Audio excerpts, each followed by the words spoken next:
बहुत समय पहले एक विशाल और समृद्ध राज्य में एक बुद्धिमान और परोपकारी राजा था।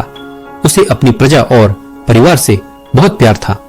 वह अपनी निष्पक्षता और अपने लोगों की भलाई के प्रति समर्पण के लिए जाना जाता था।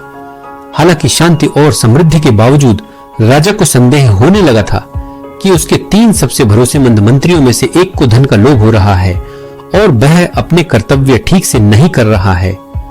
इस एहसास ने राजा को बहुत परेशान किया, क्योंकि वह ईमानदारी और सत्यनिष्ठा को सबसे अधिक महत्व देता था। सच्चाई को उजागर करने के लिए संकल्पित राजा ने एक चतुर योजना बनाई। उसने अपने 3 मंत्रियों को भव्य सिंहासन कक्ष में बुलाया, जहां सुनहरे झूमर ऊपर चमक रहे थे और राज्य के गौरवशाली इतिहास को दर्शाने वाले चित्र दीवारों पर सजे हुए थे। मंत्रियों ने राजा को प्रणाम किया।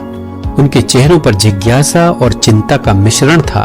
राजा ने कहा, हमारा जन्मदिन निकट आ रहा है और हमारे पास तुम्हारे लिए एक विशेष कार्य है। आप में से प्रत्येक को एक बड़ा थैला दिया जाएगा और हमारे राज्य के किनारे घने जंगल में भेज दिया जाएगा। आपको इन थैलियों को ताजे पके फलों से भरना होगा और सूर्यास्त तक महल में लौट आना होगा। यह कार्य आपके समर्पण और ईमानदारी की परीक्षा लेगा। हालांकि मंत्री असामान्य अनुरोध से हैरान थे, लेकिन उन्होंने बिना किसी सवाल के राजा के आदेश को स्वीकार कर लिया। उनमें से प्रत्येक को एक मजबूत चमड़े का थैला दिया गया, जिसमें बड़ी मात्रा में फल रखने के लिए डिजाइन किया गया था। अगली सुबह उन्हें राजा के रक्षकों द्वारा जंगल के किनारे तक ले जाया गया और फिर उन्हें अपना कार्य पूरा करने के लिए छोड़ दिया गया। पूरे राज्य में अपनी अटूट ईमानदारी और परिश्रम के लिए जाने जाने वाले पहले मंत्री कर्तव्य और दृढ़ संकल्प की भावना के साथ निकले। वह जंगल में काफी अंदर चला गया, जहां सूरज की रोशनी पत्तों से छनकर जंगल के फर्श पर बिखरी हुई छाया डाल रही थी।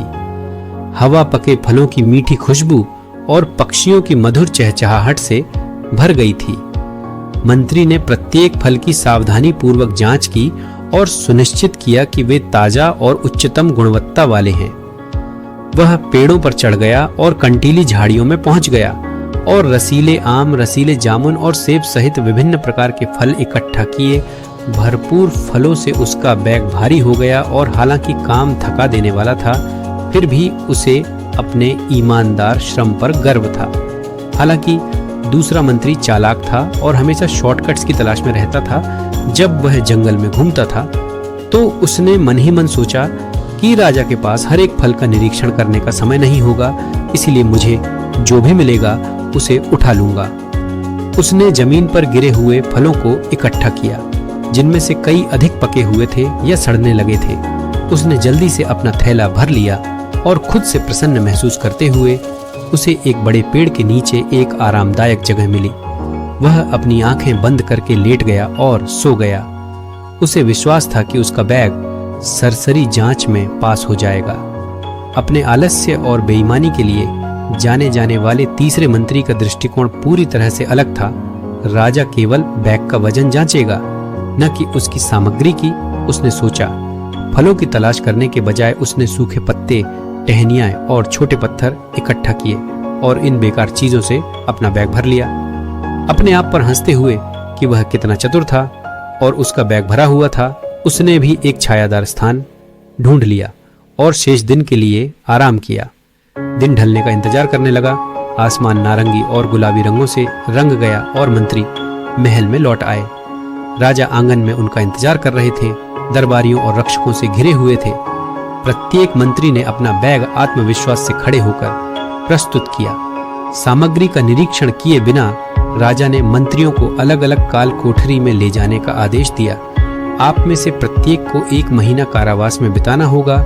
इस दौरान आप केवल वही खाएंगे जो आपने अपने बैग में इकट्ठा किया है। पहले मंत्री ने अपने ताजे पौष्टिक फलों के थैले के साथ खुद को एक विशाल कोठरी में पाया। हालांकि परिस्थितियां कठोर थीं, पर उनके पास भरण पोषण के लिए पर्याप्त भोजन था। उसने कड़ी मेहनत से इकट्ठा किए गए फलों के प्रत्येक टुकड़े को अपनी ईमानदारी और कड़ी मेहनत की याद दिलाते हुए खाया। वह पूरे महीने स्वस्थ और मजबूत रहा। दूसरे मंत्री को अपने सड़े हुए फलों के थैले के साथ बहुत गंभीर स्थिति का सामना करना पड़ा। गंध उसके कक्ष में भर गई और फल मुश्किल से खाने योग्य रह गए। उसने उन्हें खाने की कोशिश की, लेकिन खराब भोजन ने उसे बीमार कर दिया। उसका स्वास्थ्य तेजी से बिगड़ गया और उसने बीमारी और अफसोस से पीड़ित होकर पूरा महीना दुख में बिताया। सूखे पत्तों और पत्थरों से भरे थैले के साथ तीसरे मंत्री को सबसे खराब स्थिति का सामना करना पड़ा। खाने के लिए कुछ भी पौष्टिक नहीं होने के कारण वह कमजोर हो गया और उसे कुछ ही दिनों में अपनी बेईमानी, आलस्य और मूर्खता का एहसास हुआ और वह भूख से मर गया। उसका जीवन ठंडी अंधेरी कालकोठरी में समाप्त हो गया।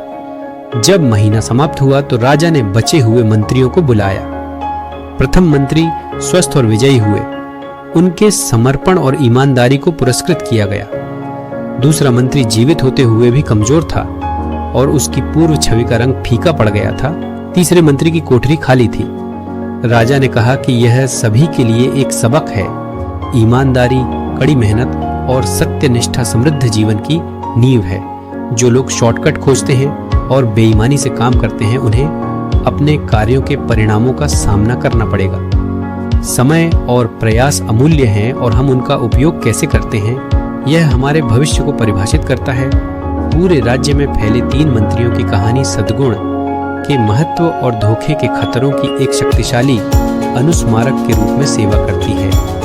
राज्य उस राजा के बुद्धिमान और न्यायपूर्ण शासन के तहत फला फूला, जिसने साबित कर दिया था कि सच्चा धन धन में नहीं बल्कि लोगों के चरित्र में है। सादगी को अपनाने और जीवन का सच्चा सार खोजने की इस यात्रा में मेरे साथ शामिल होने के लिए धन्यवाद। उस सब्सक्राइब और लाइक बटन को दबाएं और ऐसे ही कंटेंट के लिए बने रहें और कृपया उस व्यक्ति को साझा करें जिसे आप सबसे अधिक प्यार करते हैं।